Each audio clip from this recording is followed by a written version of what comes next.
Hello, my friends, and welcome to Kurt Bergland's Baseball World.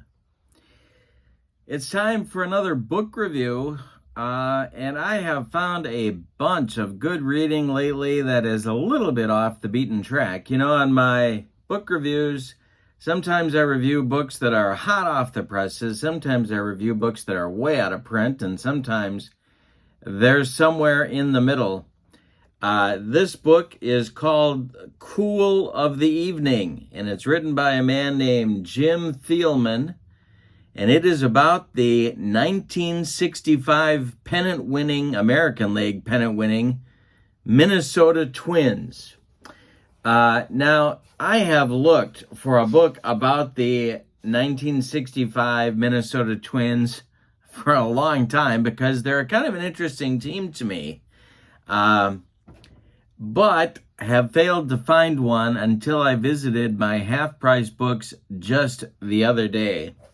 The title is Cool of the Evening, the 1965 Minnesota Twins, a baseball team, friendships, and the American League pennant. Now, this book is the story about the 1965 Twins, but like many books of this kind, it is not a game-by-game sort of diary. Instead, it weaves together the story of the season by talking about the different challenges that different players faced and that the entire team faced as they went through the season.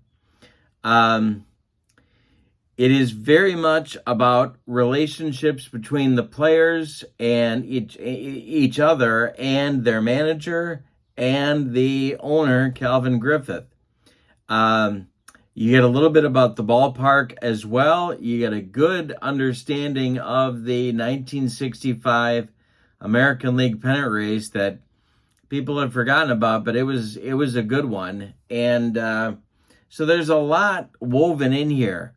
It's very, very well researched. Now, the book was published in 2005. As I said, I found this at my half-price books. I paid $8.99 for it, but you can get it, a copy delivered to you. I looked online. There's a lot of copies available. You can get it shipped to you for less than $15.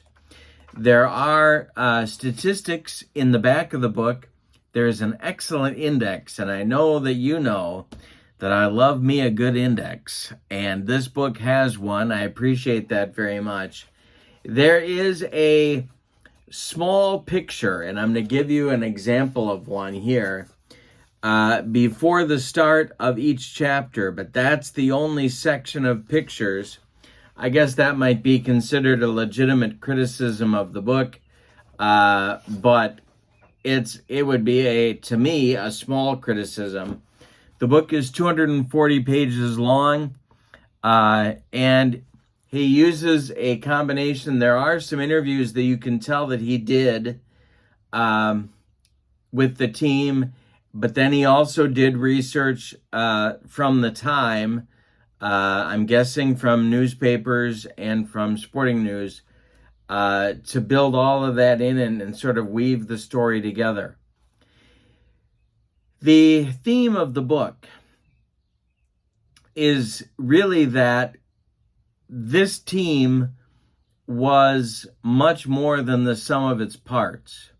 So often when you read about a team that accomplished something great, the assumption is made, well, they just were a team of all-stars or near all-stars. But that's really not what Jim Thielman is trying to get across here. Instead, I think what he's talking about really is that there's a chemistry and there were relationships between the players on the team. And really these players, many of them had personal struggles to overcome in that season that were pretty impressive to do. So all of that kind of coalesced and created a pennant-winning club and very nearly a World Series winning club when, as Tony Oliva puts it in this book, Nobody expected them to win the pennant, and nobody expected them to even win a game against the National League pennant-winning Los Angeles Dodgers. And they took the Dodgers, of course, to 7 games and really required a Herculean effort by Sandy Koufax to win that Game 7. So it's well written, it's well researched. I really liked this book, and it's on a topic that I've been looking for quite some time. Kirk House Publishing is the publisher. I'm going to put all the information for the book, including the ISBN number, in case you'd like to pick this up for yourself. Whether you're a Twins fan or not, I think you'll find it an interesting read. And certainly, if you like 1960s baseball, you'll enjoy the names that are woven throughout the book. So I like this one. Cool of the Evening, the 1965 Minnesota Twins, a baseball team, friendships, in the American League pennant. And one other thing I want to mention too, Frank Quilisi, who took over the second base job from Jerry Kindle late in the season for Minnesota, later became the Twins manager, of course. And really, you can see how this experience for him influenced his later managerial career. And so there are some threads here. You know, you can argue, I mean, this was a pretty impressive Twins team, especially offensively, with power. Rod Carew wasn't there yet, but it was a very, very good offensive club.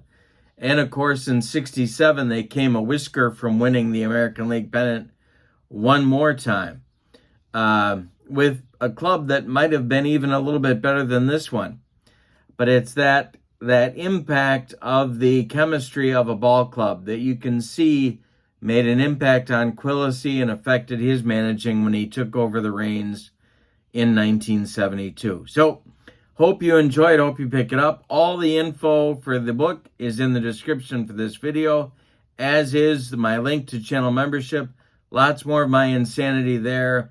Discounts in the secondary store, access to members-only videos, and a free gift every month with channel membership. So check that out too.